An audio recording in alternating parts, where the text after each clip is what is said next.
I'd like to call the meeting to order at 10 o'clock a.m.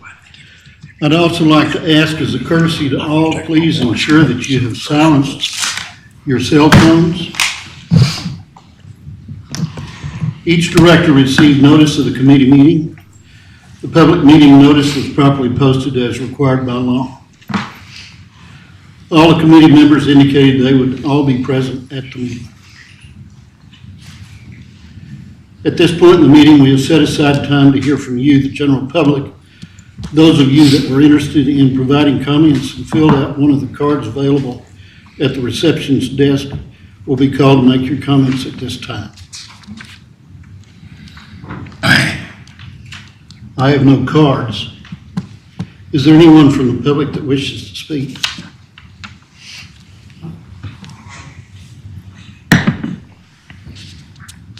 Seeing that no one wishes to speak, we'll move forward on the agenda.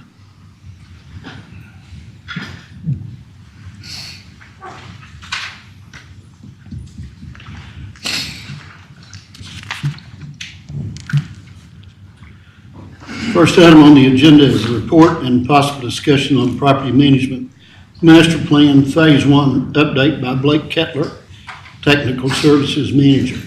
Blake? Thank you, Chair, members of the committee. So this morning, with this agenda item, we'll provide you an update on progress where we are with phase 1 of the property master plan.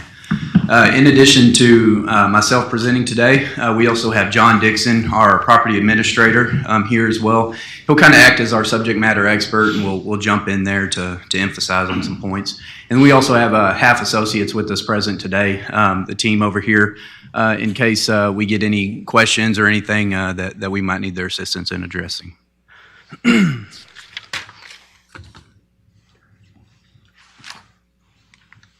right. If you recall from our January committee meeting, here were the overall goals that the BRN committee entertained to accomplish the development of the property master plan. This plan would help the organization plan for its future, not necessarily looking for properties to divest of, but consider how they will be utilized in completing BRA's mission statement. It will allow us to better understand the diverse property holdings throughout the basin and the complexities that surround each one of those properties. At this committee meeting, it was deemed a phased approach would be best suited for this initiative. So with that, we set up these three different phases here. The first phase covered in this first box here, and basically what we're doing is building a database of all the property and information we have associated with the properties. So this will be a tool that will help towards these second two phases, or let me reiterate, phase 2 and then phase 3. So it's kind of building the foundation. Since 1929 to present day, we've acquired a lot of property information and different property holdings. So it's a big feat to undergo and organize all that information. So this is not a tool that's just something to push towards the development of phase 2 or phase 3. This is the development of a tool that we'll use throughout the organization on a daily basis, interacting with customers, stakeholders, or from an operations level to a management level, or everywhere in between. Yes, ma'am. This is a tool owned by the BRA. Correct. Yes, we will own this, so it will be ours to update. So we can, if property holdings change in the future, if we add properties, we can incorporate those. If property goes away, we have the ability to remove it. Another example, if we do a study or anything like that, or maybe have an open records request, something of that nature, we can link it to that property, so that way we can access that information in the future.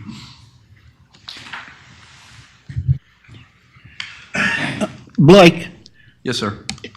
When we assemble, you mentioned the open records request. Mm-hmm. When this is all assembled, what is the public access ability to this information? Will it be an open records kind of thing, or would it be something that would be subject to requests? It'll be subject to requests. So this will be an internal tool that we use internally to help process all property information. But we'll have the ability to extract information, whether that be maps or documents associated with properties. If we need to, it'll allow us to better access that information, as opposed to, say, right now, if we get something's going on the pipeline down in Central or Lower Basin, it might take a few days to acquire that information, going through our central files, all of our digital documents, running through anything we have at operation location. Basically, we can have that information real time on the click of an iPad, an iPhone, a computer, wherever you have an internet signal.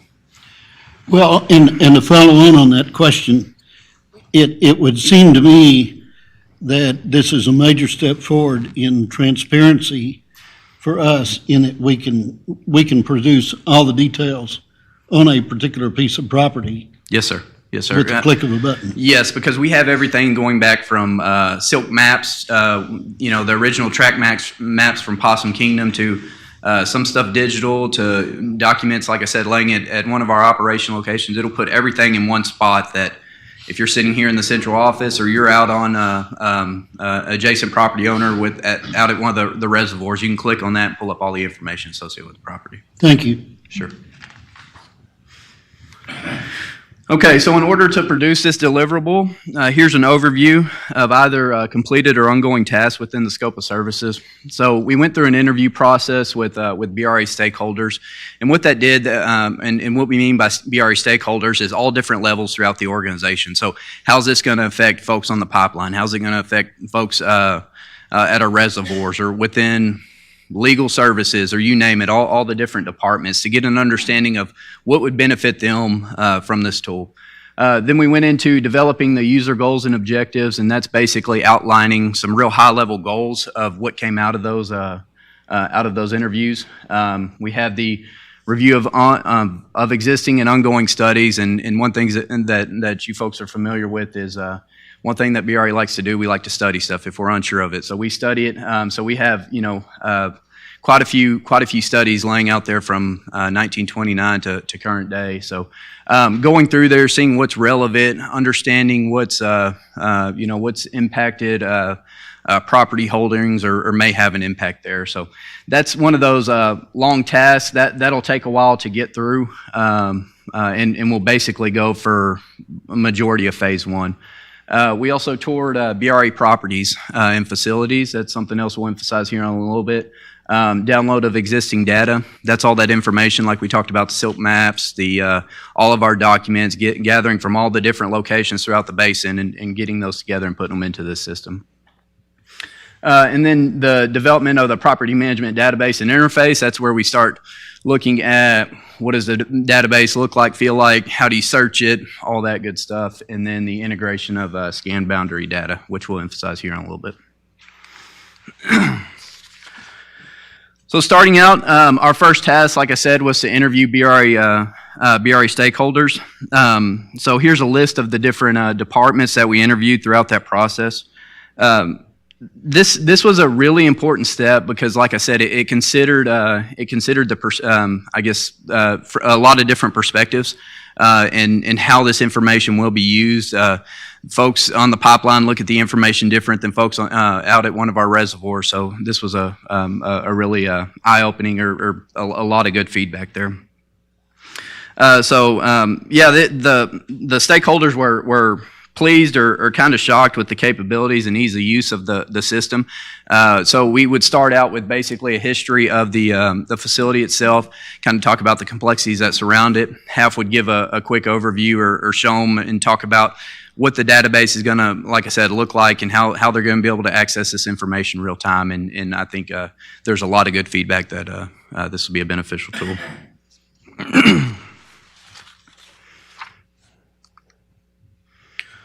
The next task was a development of the preliminary goals and objectives. So, like I said, these were some high-level goals that came out of those interviews. So basically, these were things that were heard through multiple interviews. So for goal one, this will accomplish building a centralized spatial database for BRA real property interest to be used as a reference source by all departments. incorporating historical and institutional knowledge related to BRA real property interests. Goal 2 accomplishes presenting a user-friendly, familiar desktop environment for using the database, including keyword search, mapping, etc., and to allow BRA to manage, add, remove, update, or alter the database as needed. It provides a means to interface with desktop, mobile, and laptop and other smart devices.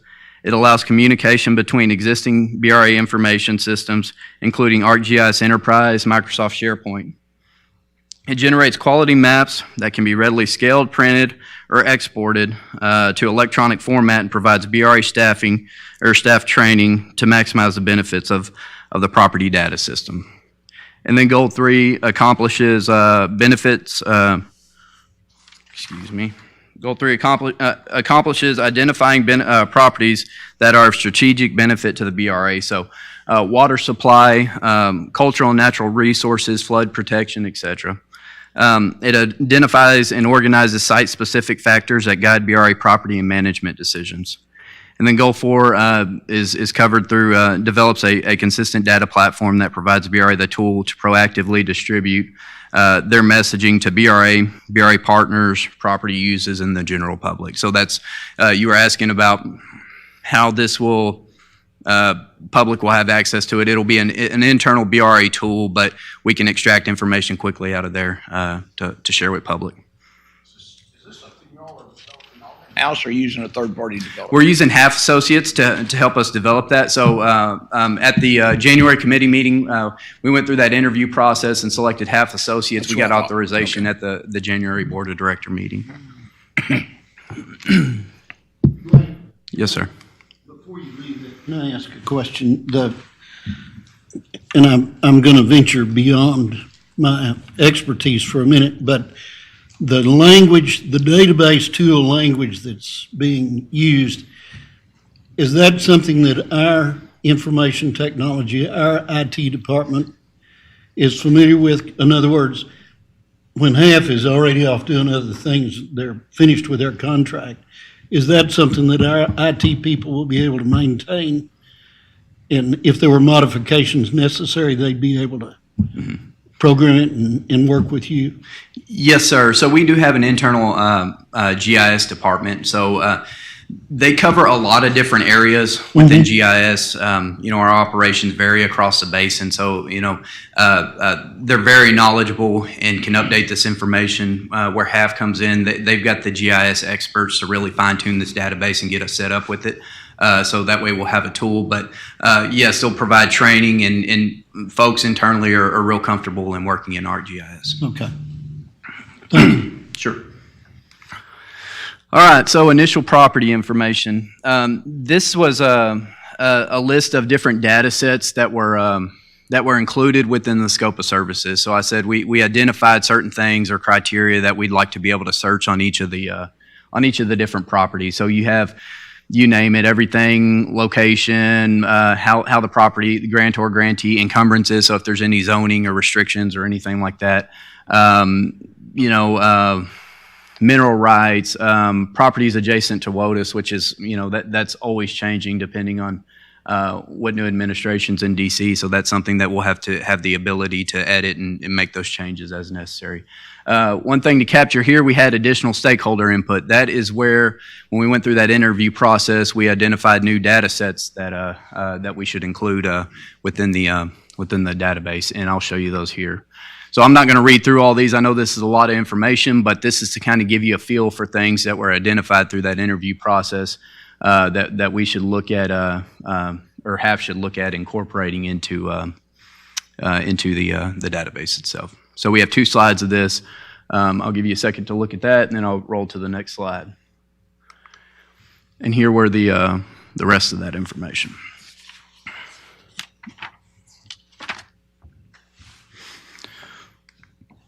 So the next task was a review of ongoing and existing studies, and as I said, there's a bunch of studies out there. Some of them may impact property holdings, others may not, but we're providing those to Half to let them go through those and figure out what applies and what doesn't apply. Here's just a few examples that we threw up there to kind of give you an idea of the different studies that are out there. The Brown and Gay Canal Study, the BioWest Natural Resource Inventory, and then the TVA Master Plan Study. So for an example, the TVA Master Plan Study at Possum Kingdom, that was a study that took place whenever we had FERC involved up there, but we've since then surrendered our license. So it doesn't necessarily apply anymore for the most part, but the way our property holdings took place and took shape up there, that can provide some historical data to support kind of where we're at now or in the future. And just to add one additional point, again, this database will be prepared to be flexible. So as conditions change, property holdings change, whether it's 5, 10, 20, 30 years from now, we can make those adjustments and either include them or get rid of the information or just archive it. John, can you provide an example on how we would utilize or how the review of ongoing existing studies plays into the database? Well, for y'all that hadn't met me, my name is John Dixon. I'm the property administrator here at Brazos River Authority, and been employed here since 2002.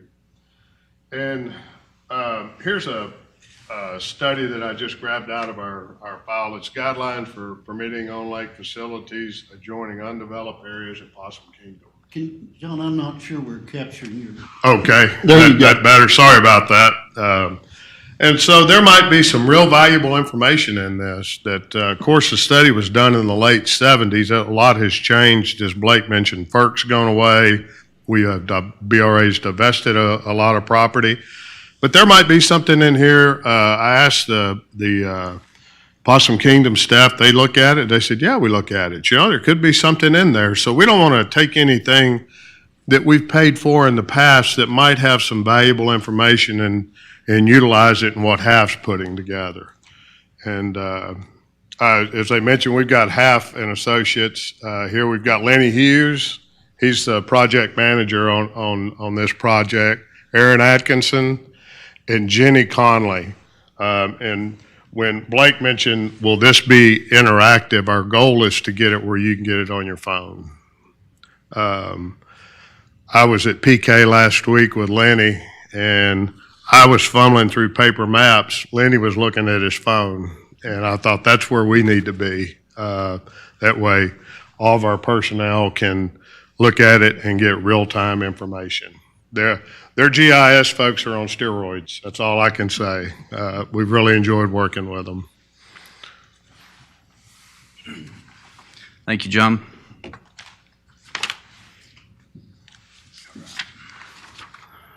So we went out and toured all the projects and facilities, and not necessarily just that facility, any property surrounding that area that may impact what we're doing there. As you can see, the facilities that we've gone out and looked at here, we started out at Limestone, and I believe these are in order here on different areas we've attended. A few that are still remaining out there is Bee Mountain, the central office and annex, which you guys are here today, so we could probably take care of that one. And then Allen's Creek as well. So Bee Mountain, that one's totally dependent on river flow. So we're watching rain, watching flows of the river, so we can get some airboats out there and try to coordinate that. So there's some logistical issues that we're working through, but those are still left to be done. Processing of existing data. This goes kind of hand in hand with the existing or ongoing studies, the review of those. There's a lot of information. John could probably emphasize a lot more, but this was kind of put in here just to give you a feel. But mountains of documents between our central files here that we have digital and also out at our different facilities. So that'll kind of go hand in hand with the review of the existing studies. It'll last most of phase one. And then here is the development of the property management database and interface. So I took some of of Half's pictures here, but this is to kind of just give you a general feel of I think what we'll have the touch and feel of. It'll be similar to, like, I don't know if you're familiar with Google Earth or Onyx, which is that's my hunting background coming out there, but it's a property database where you can click and just with your finger and find different information. You can toggle mapping layers on and off. So if you wanted to see different lake elevations and how that impacts properties, you could turn those on. If you wanted to look at easements on a pipeline, you could toggle those on and off. So that's just to give you a feel for what that is. But yeah, in this task, we're basically developing what the touch and feels like, what it's how we're going to search it, how easily navigable it is. And then John, I'll let you cover this slide here if you don't mind. He's a lot more well versed on this. Well, I'm sure that y'all are all familiar with Google Earth, and Half and our people here use something called ArcGIS Map, which we'll be able to convert to Google Earth. And essentially what you'll do, you'll lay down, you'll get an aerial image, and they will be able to integrate appraisal district boundaries, FEMA flood boundaries, city limit boundaries, ETJ boundaries, any kind. There's just it's endless what you can put on there. We don't want to get it too cumbersome because we want to be able for it to function easily. And you can see these are some of the boundaries that we use all the time. And so they'll integrate these scanned boundaries, and right now they don't always match up. And you think, well, they should match up. Well, you're getting data from a lot of different sources. They're not always going to match up. Like your appraisal district boundary, it may not match up with the BRA boundary. Well, I put my trust in BRA. What the appraisal district says, I don't know who did that. So it may not match up, and that's okay, because we use that to see who our neighbors are, who the owner of the property might be that we have an easement that crosses. And we need to get to that information really quickly a lot of times. And so when they integrate all these boundaries, we'll be able to pick and choose. You can layer on, layer off, and hopefully be able to do it all right here. It will really be a good tool. Thank you, John. And if you don't run off here, I'm going to turn it over to you here in just a second. So these are the items within the scope of services that were, I guess, future taskings that are coming up. Right now, I would say we're probably halfway through the schedule, and we'll show you that here in just a little while. But basically, we're about wrapping up or getting, I'd say, most of the part through the gathering all the data and all the information sources. And now we're getting ready to start putting together the actual database itself. So I'll kind of touch on where we go from here in a future slide, but wanted to give you a feel for what tasking still stand out there. And with that, I'm going to I'm going to let John kind of take you through a couple of examples where we've noticed throughout this process where this database is going to be of benefit to the organization. Where's the That's the advanced. That's the laser? We thought it'd be a good idea to introduce to y'all some ongoing, these are real-time issues that are affecting the BRA right now. And so everybody's familiar with what used to be the Texas Trans Corridor. Well, now it's Texas Central Partners, and it's an ongoing thing. And so we've been corresponding with them since 2014.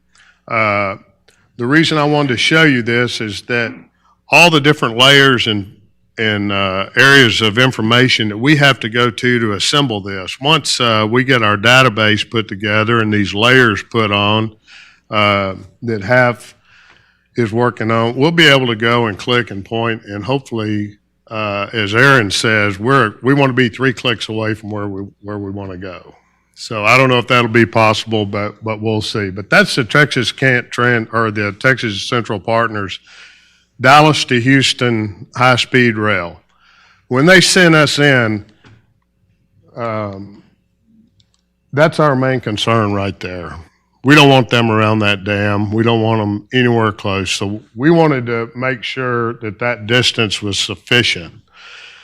And they've gone through all kind of different routing, and this is where they've settled. I don't have a scale on there, but that's further than it looks, and we don't see that to be an issue.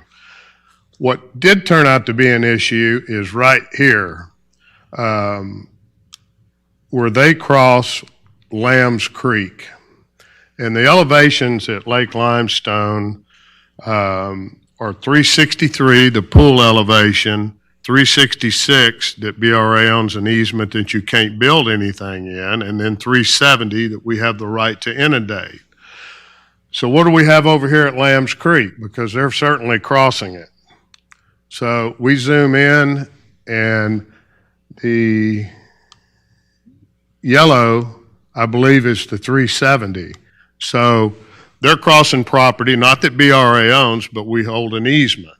We need to get it in front of them, let them know what our easement rights are, and, we'll deal from that point.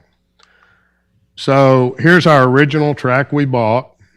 They're BRA bought. You can see 370, 366, 363. Well, here's the appraisal district map that we had to go to another place to pull up, and you got to go to Limestone or Leon County or Robertson County. And all that takes time. It takes a lot of my time. Believe me, they don't think it's very valuable, but I do. So this is the Limestone County Appraisal District map, and they show this parcel being owned by Texas Central. They've already gone out and bought right away.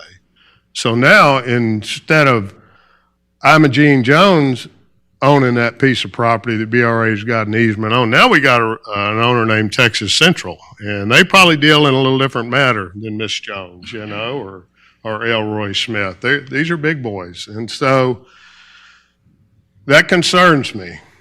So what do?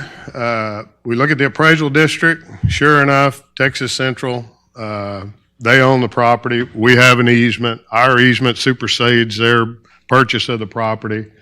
So I go to the easement, and this is a covenant or a clause in the easement that says the grantee, which would be the BRA, shall never be liable to grantors for damage of any kind to tracts located there. Y'all can read that. So I feel a lot better having that in my tools. And they need to realize that whatever they do is going to be subject to that requirement. So we had to go through a lot of steps to get down to find out what track that is. What Half's doing is putting it, and as Aaron says, 3 clicks away, so we can get to it easily.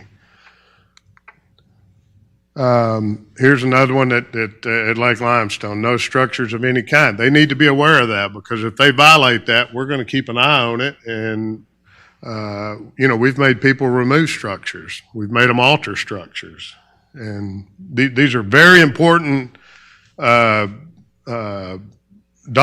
that are located here in our central files that were written many years ago when we acquired Lake Limestone, that are becoming very, very important today.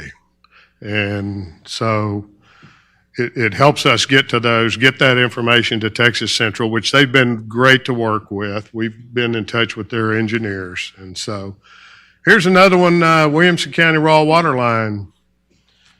We've got a 48-inch raw water line that runs right here. Before you get away from that, let me just ask a simple-minded question. So when the database is fully operational, somebody in the field, a manager who sees Texas Central operating in that area with 3 clicks would be able to go, if he sees them doing something that he's got a question about, one of our people could go immediately into the database and see what our rights are. Yes, sir. It wouldn't have to be you or Blake or anybody else. We'll control a little bit, because 3 clicks is Well, I use that as. Yeah, that's hopeful. That's wishful thinking. But one of those clicks, they're going to tie what they're doing back to our central files. So you're not going to get a link, and that easement's not going to pop up. You're going to get a link to that entire file. Right. Which, some of them that we've been through eminent domain proceedings on or had a contentious acquisition can be that Sure. big. But if they do the OCR recognition where you can type a keyword in, then you would be able to find that. And that's what I'm really looking forward to. So 3 clicks is hopeful thinking, but it'll get you back a link to what we keep locked under in our vault. Williamson County raw water line, 48-inch pipeline from Stillhouse to Georgetown. Very, very critical infrastructure. One thing through this study, and I'm going to veer here a little bit, our lakes that BRA owns and operate, we have property around them all, and sometimes we have situations, and those situations drag out some. They can take 2 months to come to a resolution. Something happens down here, we got to be able to react really quick, because if somebody punches a hole in that line, it's got to be shut down, it's got to be drained, and so we are very, very sensitive. And this is a current request that I've got to go back and return emails after this to the gentleman, where we have a 20-foot easement for our 48-inch raw water line. 20 foot is not very wide. It's probably from you to I or a little bit further. And there's a city that's wanting to put a FM, that's a force main. They've got a little force main 2-inch sewer line that they've got to run.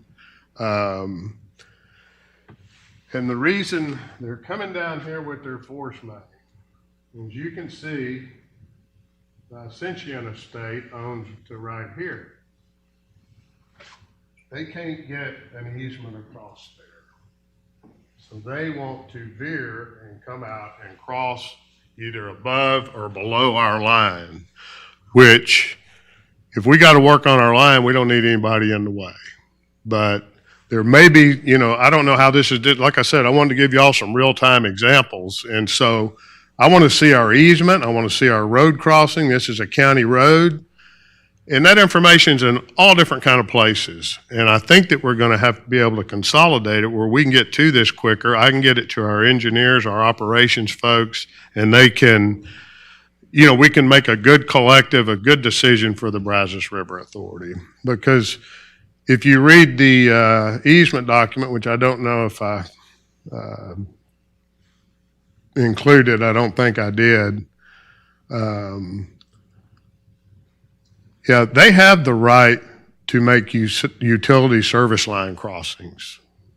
When we acquired our easement, the owners retained that right.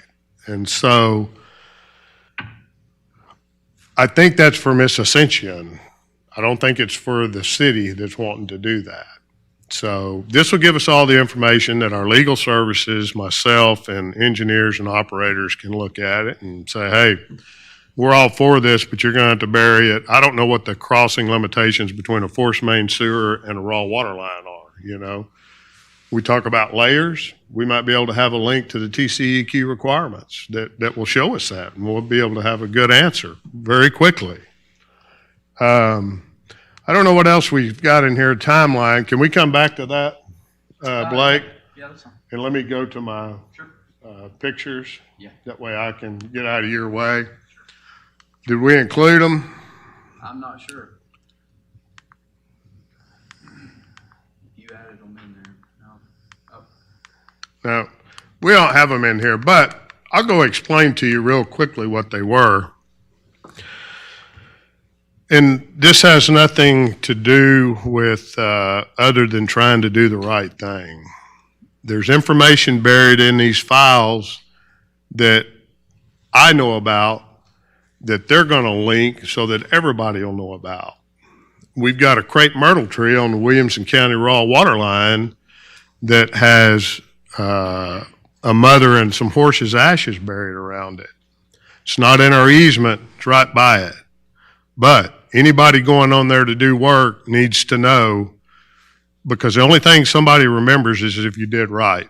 And if you tear that tree down, we may have the right to, but we need to do what we can to protect it as long as it doesn't interfere with our operation of getting water.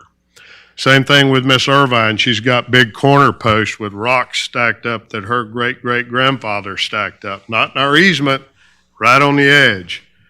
Put somebody out there, put some tape around it, and keep the backhoe operator from knocking it over.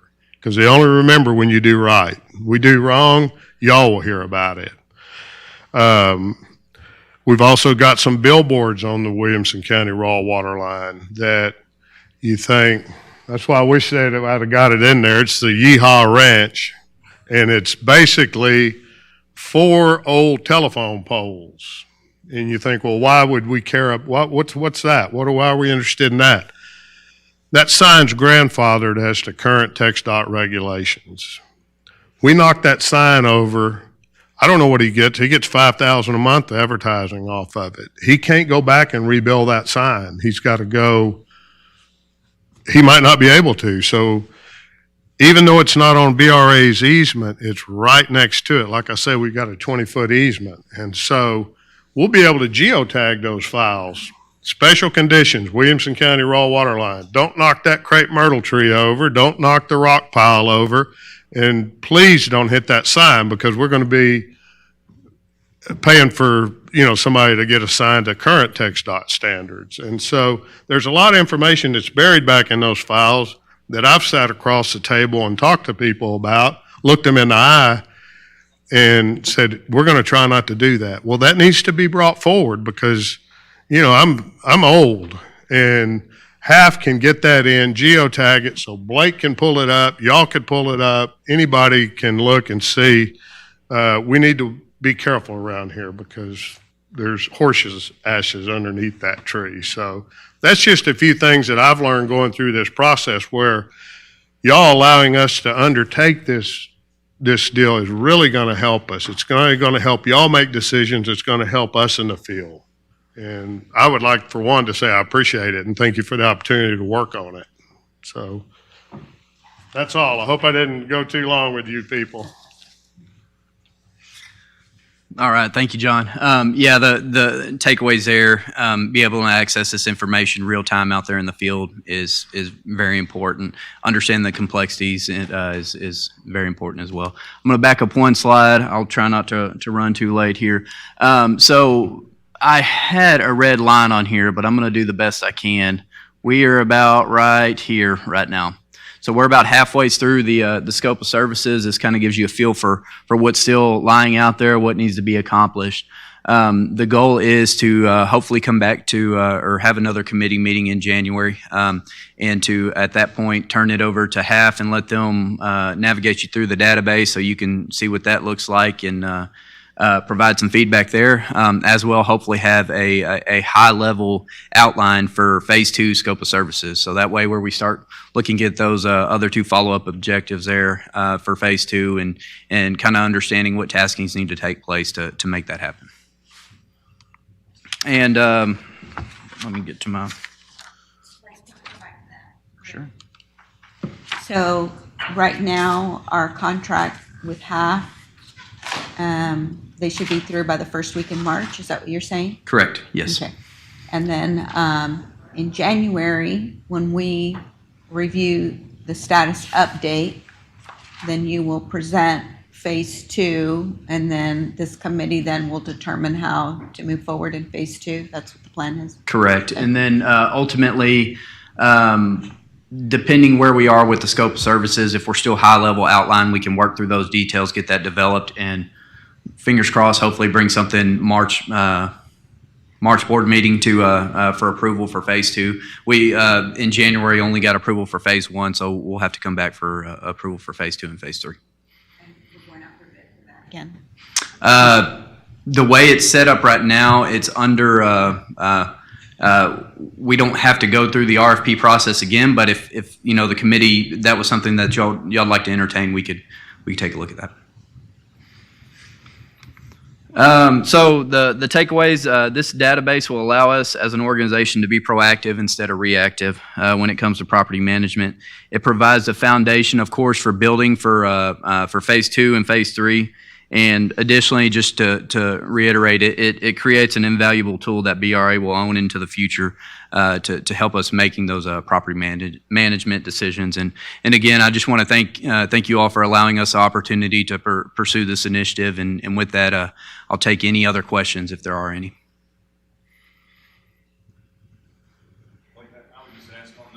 the stakeholder input information, those two slides of points, I mean, that doesn't sound like anything that the BRA already owns that would have to be collected and brought in.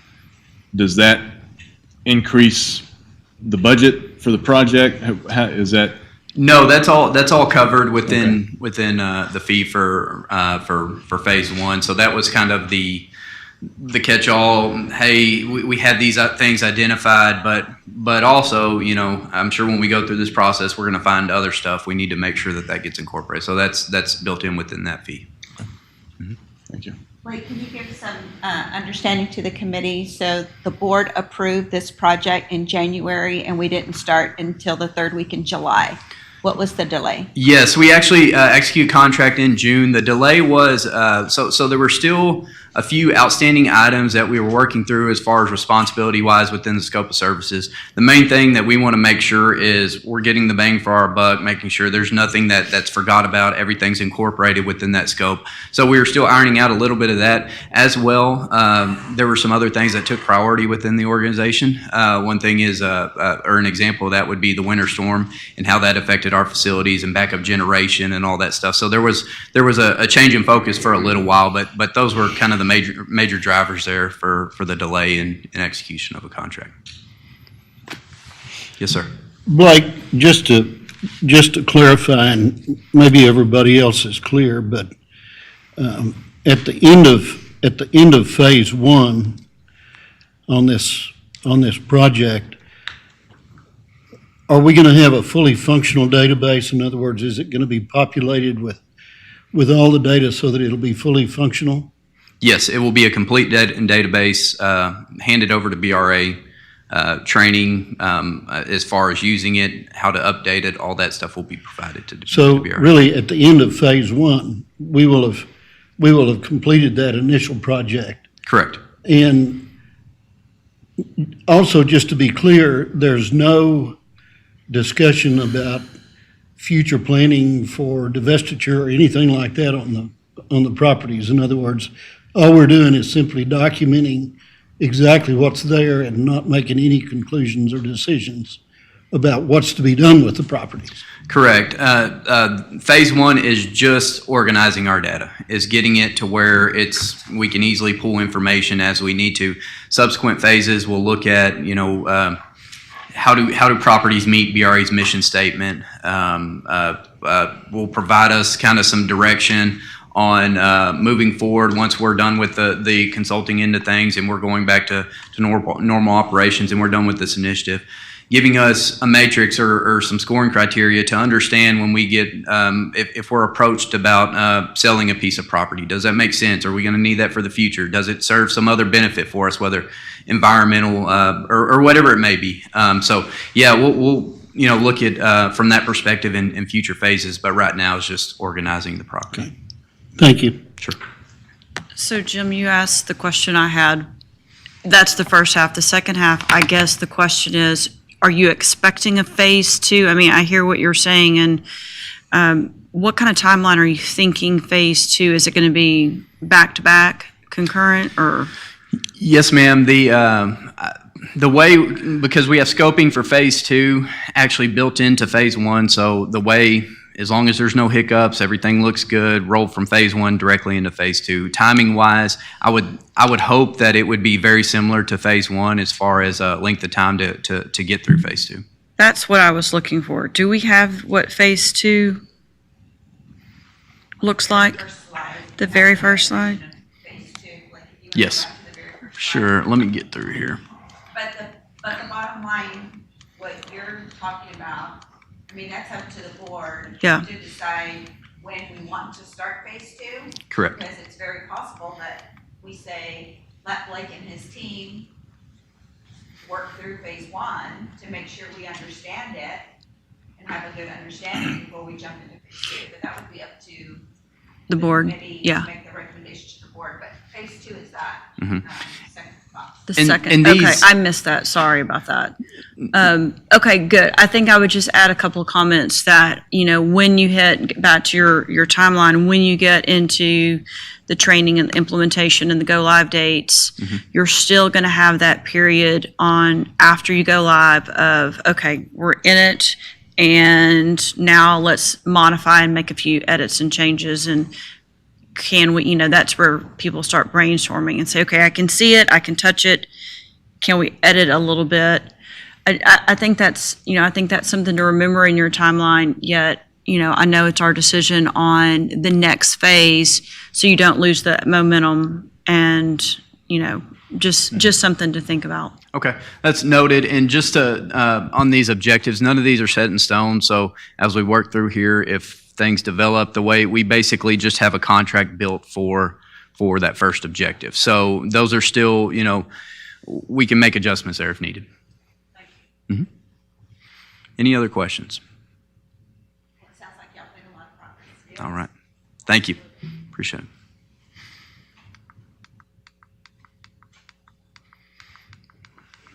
I think that's it. That's all I have for, Thank you, Blake. sure. Any other questions from the team?